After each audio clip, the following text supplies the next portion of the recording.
Hey, what's up guys? Garrett here from Code the Web. Welcome to the first real video of 2017. This one, like I was saying in my Code the Web in 2017 video where I want to do more casual stuff, this is going to be a prime example of that casual style video.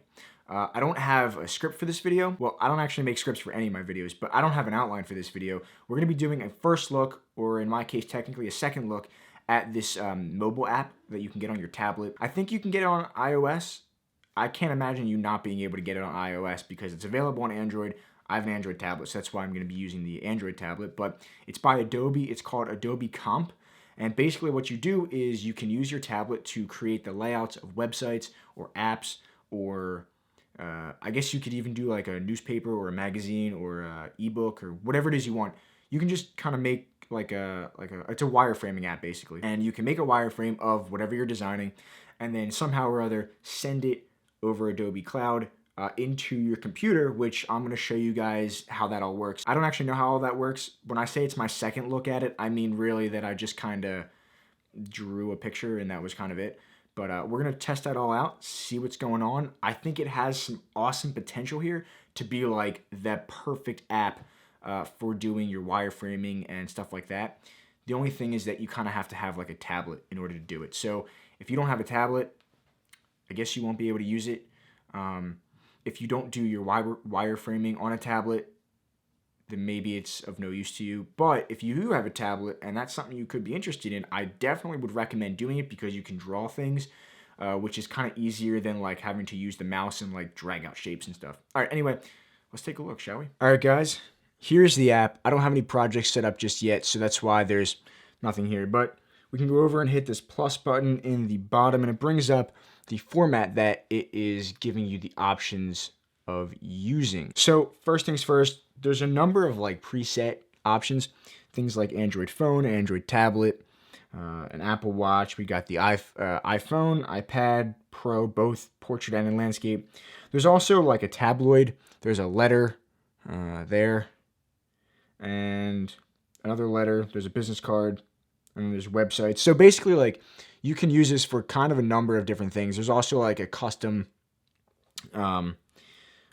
format that you can even put in. So you can use it pretty much to wireframe whatever you want, which I think is really, really cool. So let's check out Web Large. It's going to give us the artboard, and then we can kind of take a look and do some things. So the way it works is this is kind of based on gestures. So you're going to input different elements based on a gesture of something that you draw out. So it really, really helps if you have a stylus, all right?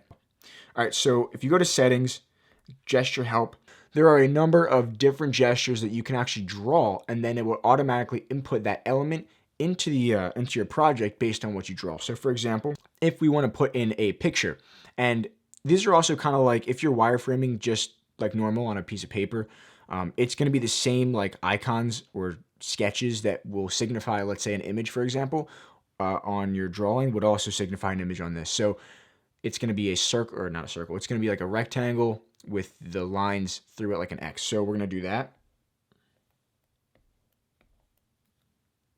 And it gives us automatically an image. So we can also adjust the size of this. And then as you can see, it even has the guides that help you lock it into center.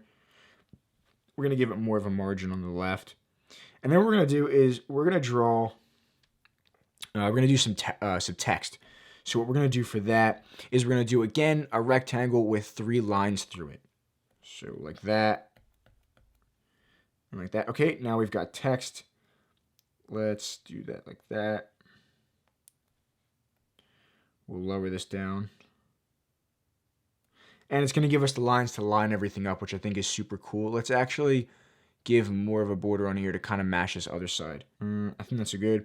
And then this thing right here, you can raise the font size, lower the font size. We're going to do some decently sized font. I know it's really laggy. That's not the app, I don't think. That is the tablet that I'm using. All right, so let's now find the gesture for the heading. That's just going to, no. That's just going to be a box. That is a terrible box. Okay. So how did I do this before? Maybe it's just multi-line text. There we go. All right, cool. So this is going to be our headline. Doesn't really give me the option to match that up. We're going to take away the line. We're going to make this really big, as big as we can. And there we go. And we can raise this too.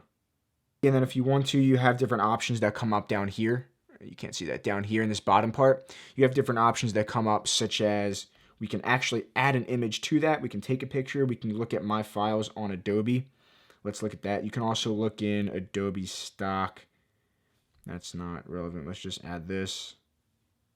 We can add that, something I made a while back. Let's open it. Has to download the asset, and there we go. So that's in. It doesn't really line up properly, but this app, pretty awesome. Oh, and then somehow we're able to send it to the cloud. You can send it to InDesign in case you are working with like a magazine or a letter or a brochure or something like that. You can send it to Photoshop in case probably it is maybe a website or something. You can send to Illustrator if you want to make some illustrations on it. The one thing that's not on here that I really, really wish was is Adobe XD. Now we're going to be taking a look at Adobe XD in maybe the next video or something, I don't know, kind of soon, because it's a really amazing app. But I definitely wish that Adobe XD was on here because of honestly just how great of an app it is and how much I love it. This would be a great first step to then put into Adobe XD and finish a web design, because this, yeah, you can design things to a certain extent, but you really can't fully design it like you can in Adobe XD. So let's take a look. We're going to send this to Photoshop, and then we're going to jump over to my computer whenever that's done, and I'm going to show you guys how it kind of all comes together. I've actually never done this before, so I don't even know myself, but we're going to find out together. What's up, guys? Welcome to my computer screen. I can't exactly show you guys what the process was of actually getting this design, which is the thing that we had just made, up onto Photoshop, because there was no process. I didn't have Photoshop open, and as soon as I opened up my computer, Photoshop opened up automatically, and this was just there. I actually tried to quit Photoshop thinking that I accidentally left Photoshop open before so that I could then reopen it and then show you guys the process of how to find it, but that wasn't the case. It was just there.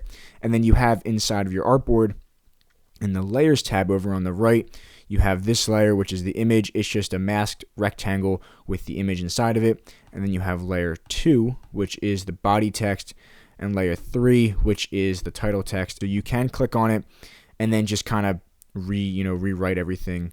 And if you drag it down, the rest of the text, it'll kind of just make up even more to fill in that space. So that's pretty much it. I really do think this is quite an interesting app, the Adobe Comp for the tablets. If you are the kind of person that does use wireframes, check out this app. It was free to download, although I think you need an Adobe account to use it. I don't know if you can use it for free because I pay for Adobe Creative Cloud, so it just kind of worked for me. But you might be able to use it for free. Not really sure. Anyway, thanks for watching, guys. Hope you enjoyed the video, and I will see you all next time. Take care. Peace.